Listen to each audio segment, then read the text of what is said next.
Hi,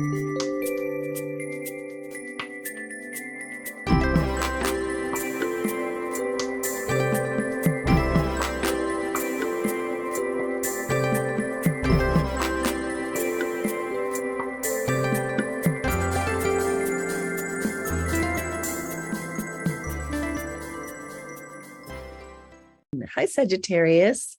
Welcome to Pandora Astrology's monthly horoscope for December of 2022. We are the astrologers of Pandora Astrology. I'm Jamie Kale Miller. I'm in Berkeley, California. I'm Julia Mijas in Pioneer, California.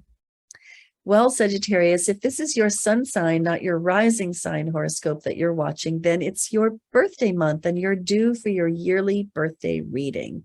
You can also get answers to your questions about finance in that too, because those might really be cropping up, as you'll find out in this horoscope to come. You'll find a link for that birthday reading in the text that comes with this video. Well, Sag, Juno has finally completely finished her relationship retrospection period, which she's been doing in your 4th house. And so any relationship kerfuffles and tangles and upsets, particularly in your home, that have gone on since July, can now finally come to a smoothed out finish. So that's the first piece of good news. And Ceres starts the month in Virgo, which I spoke to last month, so I'm not going to say it again. You can check last month's horoscope to find out about it. But she is also about to move into your 11th house and into the sign of Libra. Now, Ceres is a steward, a gardener, a cultivator, a farmer. She is all about planting the good things and growing the good things and culling and weeding out the things that don't belong. And when she enters into your 11th house, she impacts the 11th house, which is the arena of friends, but also the 11th house contextualizes and impacts her. So when Ceres moves into the 11th house, be a good steward of your friendships. Pay attention to your friendships and water them, give them the care and feeding that they need, the ones that you want to develop and have more of. And maybe there's some weeding that you need to do in your friendships. And so that could mean, you know, in a friendship, like clearing away something that is taking too much time and attention in your friendship. Now, also, this is a house of experimentation and innovation due to its rulership by the planet Uranus and the sign Aquarius. And so Ceres, which is a goddess of money and wealth building, when it moves into the 11th house, it might be time for a little financial experiment. It should definitely, if you do a financial experiment, you should definitely conduct it with, you know, a scientific approach, a data-based approach, and with a good deal of objectivity. So some financial experiments might be good to try this month for the 2 months that Ceres is going to be in this house. Now, Jupiter starts the month direct in Pisces and speeding up, sails on into Aries, which is your 5th house, late in the month, after about 2/3 of the month have gone on. And Jupiter brings luck and opportunity wherever he goes. And so there is a wonderful feeling of expansion that begins to fill your arena of fun and leisure activities, also creativity and self-discovery. So the rest of the calendar year, certainly, and several months into the new year, Jupiter will be passing along this house at speed, bringing you luck in this arena. So you may feel like you're a little bit more golden than usual while Jupiter traverses this house. And it's a really great time for personal growth and self-discovery. Hey, Julia, I know you have some news about Mars and Venus and Mercury. What's that good stuff? Oh, yes, I do, Sagittarius. So if you've been paying attention to our videos lately, you know that Mars is retrograde, and it continues to be retrograde this month. Now, Mars is the planet of action and activity. It goes retrograde about once every 2 years. So it's a bit more significant than a Mercury retrograde, which I'll also talk about too, happening this month later. Mercury goes retrograde 3 times a year, so a bit more frequently. And this whole Mars retrograde cycle is happening in your 7th house of relationships. It's also a house that rules contractors, the people that you hire for advice.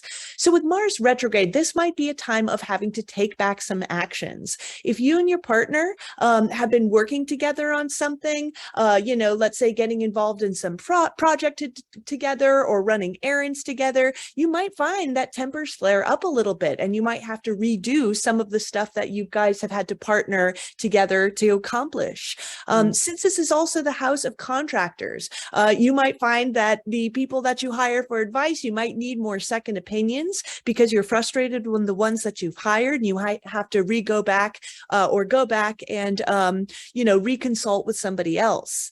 Now, December 7th is an important day. That's when Mars directly opposes the sun. So we call that maximum frustration day. So that's when all of these issues are going to feel a lot more acute. So definitely plan some sort of relaxing, chill things to do around that time to help sort of bring down the frustration levels, which we're all going to be cosmically feeling.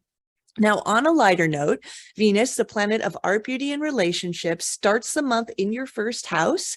This is a lovely transit because that means with Venus in the first, you're going to be really embodying Venus.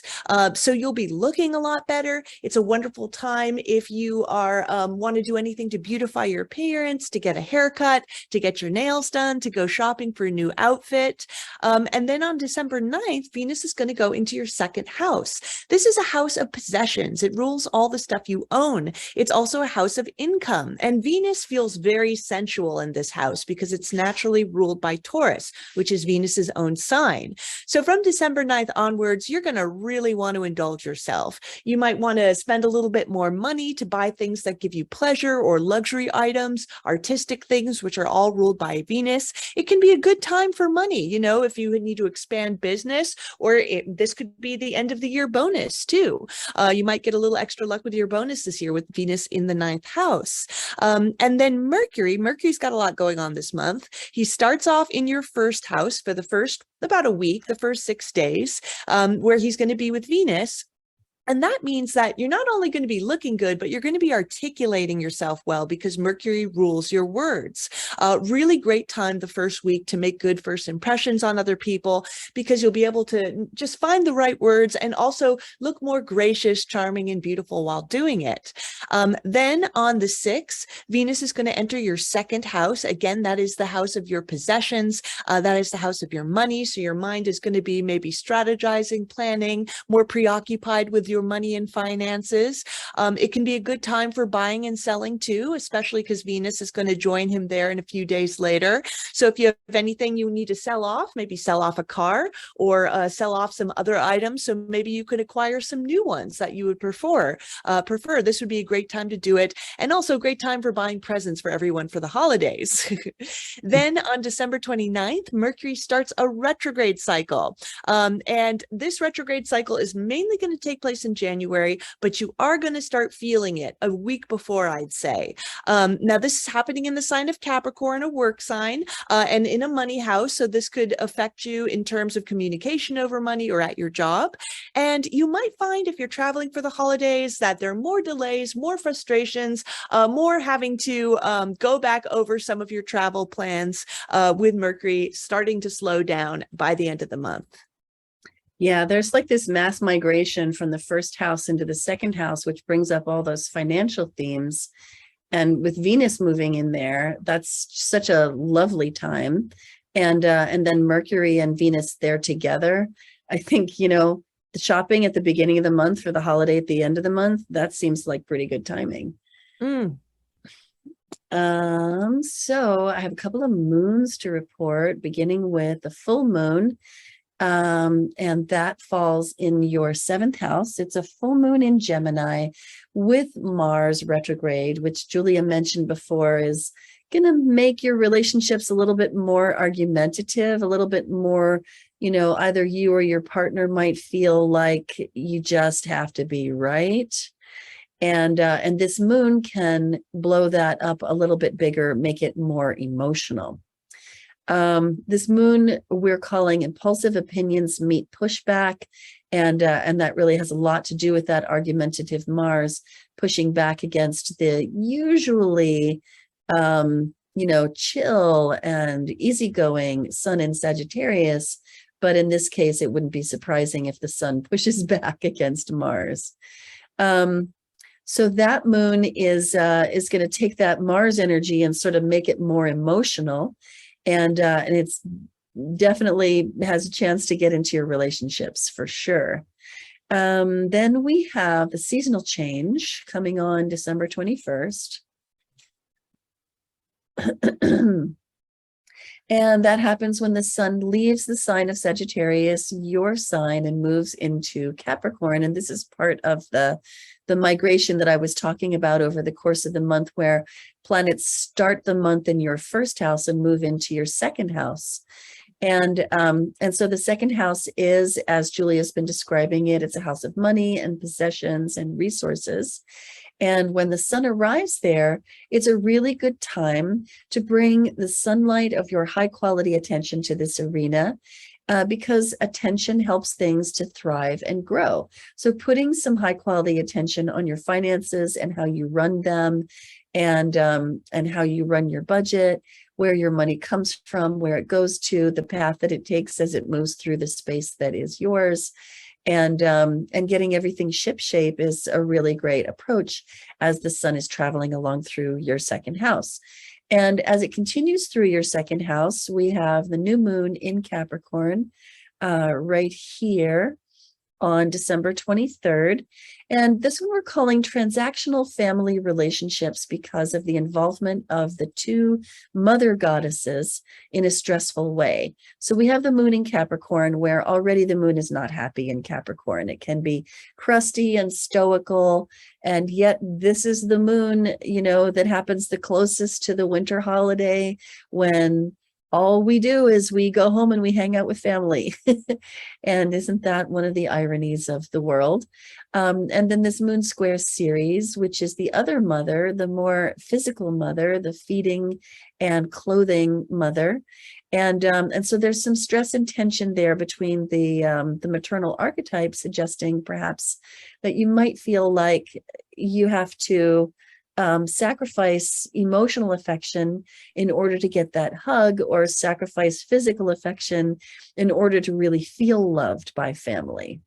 So that's a thought to take into the holidays, and to try to actually counterbalance it with some of this wonderful Jupiterian energy that is also a part of this moon, which is much more festive and light and fun, and also something of a truth sayer, being in Aries. So that is the stuff that we have for you today. And thank you for watching all the way to the end. If you enjoyed this video, please be sure to like, share, and subscribe. You can find out more about this month's moons and Mars retrograde on our website, pandoraastrology.com, in the forecast tab. And on our website, you can book a reading with us or take a class. And until next time, we'll see you around the cosmos. Bye. Bye.